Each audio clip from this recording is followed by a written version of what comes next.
네, 조사하고 나서 그럼 입찰가를 얼마로 쓸까? 실제로 제가 입찰가를 정할 때 쓰는 엑셀 표입니다. 네, 이거는 캡처하셔 가지고 좀 사용을 하시면 좋을 것 같고요. 제가 여기서 여러분들께 좀 말씀드리고 싶은 내용은 오늘은 여러분들이 경매를 하실 때 가장 고민이 되는 입찰가를 도대체 얼마를 써야 되는가? 이 부분에 대해서 시원하게 제가 아주 명확하게 말씀을 드리도록 하겠습니다. 일단 먼저 말씀드릴 건요. 100% 낙찰받는다. 이런 거는 두 가지 중에 하나예요. 첫 번째, 사기거나 두 번째, 그냥 최고가를 쓰는 경우입니다. 사기인 경우는 입찰가를 100%를 맞출 수 없기 때문이에요. 여러분들이 적정 시세를 조사하고 내 수익을 반영해서 입찰가를 정한다고 해도 그냥 누군가 실거주할 사람이 단돈 100만 원만 싸게 산다. 이런 마음으로 들어와 버리면 낙찰 못 받거든요. 그래서 100% 낙찰은 사실 약간 운도 달렸습니다. 그런데 무조건 100% 낙찰을 받는 방법은 시세보다 높게 쓰면 되죠. 그렇기에 100% 낙찰을 받는다라는 그런 내용들은 사실 여러분들께 크게 도움이 되진 않아요. 그래서 여러분들이 입찰가에 대한 고민을 하실 때 정말 도움이 될 만한 내용을 준비했는데요. 그것은 바로 입찰가에 대한 기준과 그 기준을 어떻게 조사할 것인가. 이 내용을 제가 담아서 오늘 영상을 준비를 했습니다. 오늘 영상 보시면요. 여러분들이 어떤 물건을 조사하실 때, 이 정도 가격이면은 싸다. 이 정도 가격이면은 매수해도 된다. 이 판단이 서실 거예요. 오늘 영상 끝까지 보시면 도움 되실 테니까 한번 시청해 주세요. 그럼 바로 시작하도록 하겠습니다. 입찰가 고민 정말 많으시죠? 수익도 내야 되면서 동시에 낙찰도 받고 싶은 수익을 낼 만한 입찰가를 쓰자니 너무 경쟁이 심해서 낙찰이 안 되고 낙찰을 좀 받을 것 같은 입찰가를 쓰자니 수익이 안 남을 것 같고 이런 고민 정말 많으실 겁니다. 저도 그래서 폐차를 정말 많이 했었는데 입찰가 고민은 그런 관점에서 하시는 게 아니에요. 여러분들이 물건을 어떤 유형을 접근하시냐에 따라서 고민을 하셔야 되고 지금 시장 상황이 어떠냐에 따라 고민을 하셔야 됩니다. 수익과 낙찰은 그 두 번째 문제예요. 그럼 먼저 물건 유형에 대해서 한번 제가 입찰가를 어떤 식으로 써야 되는지 말씀을 드려보도록 할게요. 물건 유형을 제가 A, B, C, D 총 4개로 나눠서 말씀을 드려볼게요. A를 먼저 말씀드리면 권리 분석은 쉬우면서 수요는 많고 정보도 많고 이런 물건들, 즉 아파트겠죠. 이런 물건들의 입찰가는 어떻게 써야 되냐? 금매 수준으로 쓰세요. 금매 수준으로. 권리상 아무 문제도 없고 누가 봐도 수요도 많은 아파트를 입찰가를 쓰는데 내가 금매보다 한 2-3천만 원 싸게 쓴다? 이거는 여러분 운 좋으면 되겠지만 한 90% 패찰입니다. 희망 갖지 마세요. 그래서 금매를 조사하는 게 이때는 필요해요. 이런 물건들은. 그리고 입찰 횟수를 늘리세요. 이 두 가지를 여러분들께서 하실 수 있다면 전 A 유형도 충분히 수익을 낼 수 있는 구조라고 생각을 합니다. 제가 가장 즐겨하는 방법이 A 유형이기도 해요. 그치만 이 부분은 금매 수준으로 우리가 이제 접근을 해야 되는 거고 입찰 횟수도 많이 가져가야 된다. 이게 내가 가능하다면 A 유형을 검토하시는 게 좋고요. '나는 그렇게 좀 부지런하게 못한다.'라고 하시는 분들은 이제 B, C, D를 보셔야 되는데 B 유형을 먼저 설명드리면요. B 유형은 나홀로 아파트나 빌라에 대한 이야기예요. 권리 분석은 어렵지 않지만 수요가 그렇게 많지는 않고 정보 또한 인터넷으로 찾을 수 있는 것에는 한계가 있는 이런 물건들입니다. 이런 물건들은 일반적인 아파트 대비해서 확실히 진입 장벽이 있기 때문에 여러분들이 입찰가를 금매 수준이 아니고 3천이나 5천 정도 수익을 낸다. 요 정도 수준으로 조사를 하시면 되고요. 입찰 횟수도 일 주일에 한 번 혹은 두 번 정도 입찰하는 걸 목표로 좀 임장이나 입찰가 조사를 하시는 걸 추천을 드릴게요. 요거 3천에서 5천 수익은 당연히 팔리는 가격 대비 3천, 5천 정도 저렴하게 입찰가를 쓴다. 이 기준입니다. 이거를 명심하시고 비유형을 우리가 좀 접근을 하셔야 돼요. 빌라를 조사하실 때 여러분들이 뭐 시세 대비 한 7천 정도 싸게 쓴다. 사실 빌라여도요. 7천 싸게 사는 거는 쉽지 않아요. 물론 가능합니다. 그치만 그것도 횟수를 늘려야 되는 거고요. '나는 횟수를 줄이면서 좀 하고 싶다.'라고 하신 분들이 B 유형을 선택하시는 거니까 3천에서 5천 정도 수익을 낸다. 요 관점에서 좀 입찰가를 쓰시는 게 제 경험상, 제 데이터상 아주 정합성이 높았습니다. 그다음 C 유형입니다. C 유형은 이제 지분 물건이 여기에 좀 해당이 돼요. 주거용 지분 물건이 좀 해당이 되는데 지분이 사실 권리 분석이 어렵진 않거든요. 그래서 권리 분석은 쉽지만 그리고 수요도 많겠죠. 아파트이다 보니까 뭐 빌라일 수도 있지만 전 아파트를 좀 추천드려요, 시 유형을 하실 때는. 그치만 이제 정보가 좀 없죠. 시세에 대한 정보가 물론 시세다 보니까 좀 많지만 사실 제가 여기서 말씀드린 정보가 적다라는 거는 그 점유자 혹은 공유자에 대한 정보가 일반 물건 대비는 적잖아요, 사실. 그래서 이런 거를 좀 내가 현장에 가서 파악하고 점유자와 좀 연락을 할 수 있는 그런 소위 깡다구도 있는 이런 사람들이 요런 물건을 하시면 좋고요.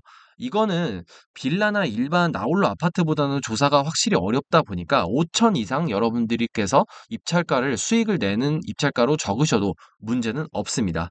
요것도 월 1 에서 2회 정도 입찰하는 걸 목표로 진행을 하시고요. 팔리는 가격이 지금 만약에 한 3억 이다 라고 하시면 2억 4-5천 정도 요 정도로 입찰가를 적는 게 좋겠죠.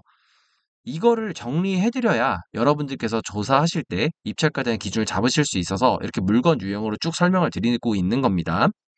자, 마지막으로 D 유형입니다. D 유형은요, 특수 물건이에요. 특수 물건 같은 경우는 권리 분석이 어렵고요. 수요도 생각보다 적습니다. 물론 아파트인 경우에 많겠지만 보통 특수 물건으로 우리가 떨어지는 물건들은 수요가 좀 적은 물건들일 때가 많아요. 그래서 정보도 당연히 적고요. 그래서 이런 물건들 같은 경우에는 입찰가를 적으실 때 내가 확실하게 수익을 낼 수 있는 정말 많이 낼 수 있는 입찰가를 적는 게 좋습니다. 보통 5억짜리 물건을 예를 들어 입찰한다고 하면 4억에서 4억 2천, 3천 요 정도 적으시고 떨어지면 뭐 어쩔 수 없는 거고 요런 수준으로 좀 입찰을 하시는 걸 추천을 드릴게요.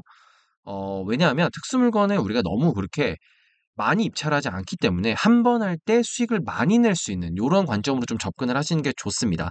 그래서 여러분들이 요 물건 유형을 좀 보시고 나한테 맞는 내가 조사를 할 수 있는 요런 유형을 선택하셨다면 거기에 맞는 입찰가 수준과 입찰 횟수를 결정을 하신 다음에 내가 한 달에 몇 번 임장을 하고 몇 번 부동산에 전화를 하겠다. 요런 플랜을 짜시는 게 필요합니다. 그냥 무작정 하시면 절대 안 돼요. 초보들에게 좀 추천드리는 유형을 설명드리면 전 A나 B 유형을 좀 추천드려요. 왜냐하면 경매 첫 물건이 정말 중요한데 첫 수익은 빠르고 쉽게 낼 수 있는 게 좋습니다. 그래야 경매를 여러분들이 즐겁고 오래 하실 수가 있어요. 그래서 횟수를 늘리시거나 아니면 좀 내가 남들보다 발품을 조금 더 팔아서 정보를 획득하셔 가지고 A나 B 유형의 물건을 하시고 거기에 맞는 입찰가로 처음에는 한 2-3천 정도 벌어 보시는 경험을 하시는 거를 추천을 드려 볼게요. 다음으로 시장 상황에 따른 입찰가에 대해서 말씀을 드리도록 하겠습니다. 네, 시장 상황에 따라서도 우리가 입찰가를 다르게 가져갈 수 있는데요. 여기 보시는 그래프는요. 시세라고 보시면 돼요. 네, A 구간, B 구간, C 구간, D 구간 이렇게 네 군데로 제가 나눠서 설명을 드리는데 A 구간은 시세가 이제 막 바닥을 다지고 오르는 상황. 네, B 구간은 상승기 이제 중후반을 얘기하는 거고요. C 구간은 이제 고점을 찍고 하락하고 있는 그 구간을 의미하고 D 구간은 지금 지방에서 보이고 있는 하락을 여전히 하거나 바닥을 보합을 다지고 있는 이런 지역의 모습을 나타내고 있습니다. 서울과 수도권 지방 다 다르게 움직이거든요. 서울 수도권은 지금 저는 D에서 A 구간으로 넘어가고 있고 서울, 송파, 강남, 서초 여기는 이미 A 구간 초중반을 달리고 있다고 저는 판단하고 있습니다. 그래서 여러분들께서 보시는 물건이 지금 서울이다. 서울 중에서도 상급지다라고 하시면 사실 금매도 잡기 어려워요, 지금은. 금매 많이 털렸거든요. 그치만 여러분들께서 보시는 지역이 서울의 외곽 지역이나 아니면 수도권 혹은 빌라다라고 하시면요. 지금 금매 가격보다 쪼끔만 싸게 경매로 낙찰받으셔도 충분히 이득을 볼 수 있어요. 왜냐하면 시장 상황이 괜찮게 흘러가고 있거든요. 근데 만약에 여러분들이 소액이시고 지방에 거주하셔서 '지방 물건을 좀 보셔야 된다.'라고 하시면요. 지방의 지금 대다수 지역들은 사실 하락의 모습을 여전히 보이고 있거든요. 그래서 지방 물건을 보실 때는 금매보다 적어도 저는 3천 정도 싸게 보시면 좋을 것 같아요. 물론 이제 물건 사이즈에 따라 좀 다른데 3억 이상의 물건을 보신다고 하시면 지금 금매가 한 2억 7천이다 라고 하시면 2억 4-5천만 원 정도의 경매 입찰하시는 걸 추천드리고요. 일부 지역은 이게 안 되는 지역들이 있긴 해요, 지방에도. 그치만 대다수의 지역은 현재 경매로 금매를 좀 잡을 수 있는 금매보다 싸게 낙찰을 받을 수 있는 이런 지역이다.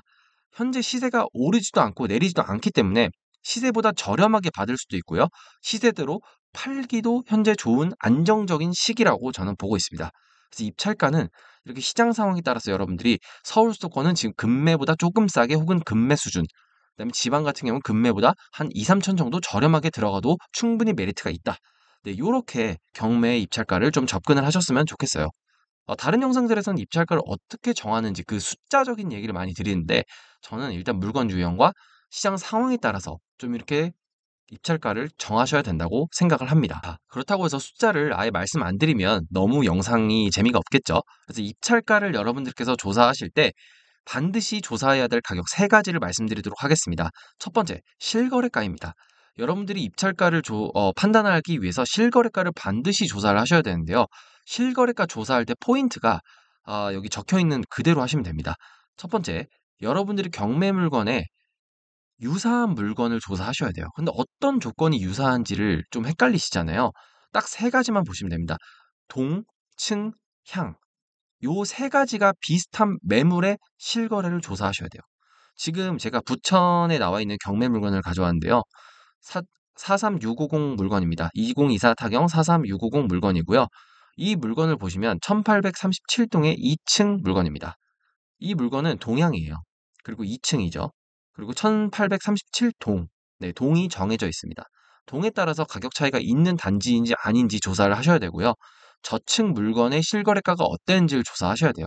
제가 여기 아실에 좀 저층 물건만 따로 떼왔어요. 1837동 물건이 마침 있더라고요. 최근 6개월까지는 아니더라도 최근 1년간 거래에서 있었는데 보시면 3억 2,500 하나, 3억 5,800짜리 하나가 있죠. 근데 최근에 중층들은 4억에 거래가 되고 있습니다. 그러면 지금도 비슷한 동의 동향이 중층이 4억 원 이상의 거래가 되고 있다면 지금 우리 물건도 충분히 3억 중후반에 가능할 거라고 저는 판단이 되고 있거든요. 이거를 일단 기준 잡아서 우리가 입찰가를 정해야 돼요. 아시겠죠? 그치만 실거래가를 조사하실 때 조사 포인트가 있습니다. 이런 거래들이 정말 정상 거래가 맞았는지, 직거래나 가족 간 거래는 아니었는지, 이거를 좀 보셔야 돼요. 유효한 거래가 아니었다면 우리가 참고할 만한 데이터가 아니기 때문에 그래요. 그리고 이제 신축 같은 경우에는 이게 해당이 안 되는데, 구축일 경우에는요, 인테리어 상태에 따라서 가격이 천차만별입니다. 지금 제가 여기 빨간색으로 동그라미 쳐놓은 1층 매물만 해도 3억 2,500이고 3층은 3억 5,800이죠. 거의 2,500만 원 정도가 차이가 나는데 이게 정말 같은 저층인데 가격 차이가 왜 났는지, 인테리어 때문에 났는지 아니면 그냥 매도자의 상황이 급해서 빨리 팔게 됐는지 이런 거를 조사를 하셔야 돼요. 실거래를 조사하실 때 이렇게 하나하나 뜯어보는 연습이 필요합니다. 중개사님한테 질문할 때 이런 걸 질문하는 거예요. "사장님 안녕하세요. 6월 달에 1층 물건 3억 2,500 거래된 거 있던데 이거 다른 거보다 아무리 저층이어도 좀 거래가 싸게 된 것 같은데 혹시 별다른 이유가 있었나요? 기본집이었나요? 매도자가 급했나요?" 이런 식으로 질문을 만드셔서 중개사님과 소통을 해야 된다는 거죠. 중개사님한테 전화해서 다른 거 물어보실 필요가 없어요. 이렇게 실거래가를 뜯고 뒤에서 설명드릴 호가를 뜯어보는 질문들을 하시면 됩니다. 다음으로 호가를 조사하셔야 되는데요. 호가에 대한 이야기도 제가 한번 기준을 잡아드려 볼게요. 이것도 마찬가지예요. 내 물건과 유사한 매물의 가격을 보셔야 돼요. 그리고 하나하나 전화해서 물건의 특징을 조사하셔야 돼요. 물건의 특징을 조사하실 때는 제가 말씀드린 대로 인테리어 혹은 매도자의 상황, 요런 것들, 아니면 구조가 좀 다른 거랑 유사했는지, 혹은 상이했는지, 이런 것들을 조사하셔야 되고요. 조사 포인트는 그 물건이 월세 전세가 껴있는 물건인지 아닌지, 즉 실제 입주가 가능한지 아닌지를 판단하셔야 됩니다. 저렴하게 나왔다고 해서 내 물건의 가치가 정말 그 가격이 아닐 수도 있어요. 월세 전세가 껴있기 때문에 저렴할 수도 있거든요. 그래서 반드시 이 부분을 체크를 하셔야 되고요. 두 번째는 매물로 지금 나와 있는지 오래되었는지를 확인하셔야 돼요. 오래되었는데 안 팔렸다면 그 이유는 무엇인지, 이런 것들을 확인하셔 가지고 이게 가격이 비싸서 안 팔리고 있는 건지 아니면 적정 가격인데 수요가 없어서 안 팔리고 있는 건지 호가에 나온 매물들의 추이를 확인하셔야 됩니다. 이거를 구체적으로 확인할 수 있는 방법이 조사 포인트 3번인데요. 전화 문의는 일 주일에 몇 번 정도 오나요? 이렇게 물어보세요. 그리고 실제 집을 예약을 잡고 보고 가는 사람들이 있었는지 확인을 하십시오. 만약에 전화 문의도 없고 집을 보고 가는 사람도 없다면 수요가 없는 거겠죠. 반대로 전화 문의도 있었고 실제 집을 보고 간 사람도 있었는데 거래만 안 되고 있다면 이거는 어쨌든 잠재적인 수요는 있는 호가 물건이니까 그 호가의 가격이 꽤나 매력적이고 유의미하다. 라고 우리가 판단을 할 수 있게 되는 거죠. 마지막으로 거래를 우리가 조사할 때 가계약 거래를 좀 조사하셔야 돼요. 지금 내 경매 물건이랑 유사한 호가 매물 중에서 실제 거래가 된 물건이 지금 있는지, 호가에는 있지만 실거래에는 없는 그런 가계약된 물건이 있는지 확인을 하셔야 돼요. 없다면 곧 매수자가 가계약을 할 것 같은 물건이 있는지를 물어보셔야 돼요. 그리고 만약에 가계약을 할 매수자가 없다면 이 물건이 하자가 있어서 그런 건지, 아니면은 수요가 지금 잠깐 멈춘 비수기라서 그런 건지, 이런 것들을 확인하셔야 됩니다. 제가 실제로 중개사님이랑 카톡한 내용인데요. 제가 백일동 15층 1억 3천에 나온 거 저렴해 보인다, 이렇게 호가 매물에 대해서 물어봤고요. 바로 중개사님이 이거 가계약됐다라고 하죠. 네, 그러면 무슨 말이에요? 아, 지금 백일동에 15층 정도에 1억 3천 정도면 충분히 매수자들이 붙는 가격이구나. 그럼 내가 경매 입찰할 때 1억 3천에 매도한다라는 생각을 가지고, 만약에 시장 상황과 물건 유형에 따라서 내가 한 1억 1천 정도를 쓰는 게 적당하다면 1억 1천 정도를 쓰고 1억 3천에 매도한다. 이 판단이 가능하겠죠. 네, 이렇게 조사하시고 중개사님한테 물어볼 때도 이런 식으로 질문을 하시는 거예요. 괜히 전화해서 뭐 실수요자인 척 하실 필요 없습니다. 네, 조사하고 나서 그럼 입찰가를 얼마로 쓸까? 실제로 제가 입찰가를 정할 때 쓰는 엑셀 표입니다. 네, 이거는 캡처하셔가지고 좀 사용을 하시면 좋을 것 같고요. 제가 여기서 여러분들께 좀 말씀드리고 싶은 내용은 두 가지입니다. 첫 번째, 그 동그라미 여기 매도 가격을 보시면 되는데요. 이거를 조사하시는 게 핵심이에요. 사전에. 입찰하기 전에요. 실거래가, 호가, 가계약, 거래, 요 세 가지를 이용해서 저는 요 매도 가능한 가격을 정하고 들어가거든요. 그래서 이거를 조사를 만약 1억 3천으로 했다. 아까 예시로 들어드린 그거예요. 1억 3천으로 내가 만약에 이거를 매도할 수 있다라는 걸 내가 실거래, 호가, 가계약 등을 통해서 확인을 했다면, 이 매도 가격에서 비용과 그다음에 내가 원하는 수익, 요거를 고려한 입찰가로 역산을 해서 쓰시면 돼요. 저는 1억을 썼을 때 2천만 원 수익이 나오더라고요. 그래서 폐차하더라도 나는 이거 1억에 써야 내가 좀 발품판 의미가 있다, 라고 해서 1억을 썼습니다. 폐차하면 어쩔 수 없죠. 대신 입찰 횟수를 늘리면 되거나, 아니면 특수 물건, 조금 어려운 물건을 하시는 쪽으로 방향을 바꿔야겠죠. 여러분들께서 입찰가를 정하실 때 단순히 수익 얼마를 원한다, 그러니까 얼마를 정한다, 이렇게 하시는 건 너무 단순하고요. 폐찰 가능성이 높아요. 내가 접근하려는 물건의 유형과 지금 그 지역의 시장 상황, 그리고 내가 어떤 거를 조사해야 되는지, 그런 요소들을 확인하시고 조사를 한 다음에 입찰가를 이런 식으로 정하셔야 여러분들께서 원하시는 수익과 낙찰 경험을 하실 수 있습니다. 네, 오늘 영상에서는요, 제가 실제로 경매 입찰할 때 혹은 금매를 잡을 때 쓰는 그 루틴, 프로세스, 입찰가 엑셀을 보여드렸고요.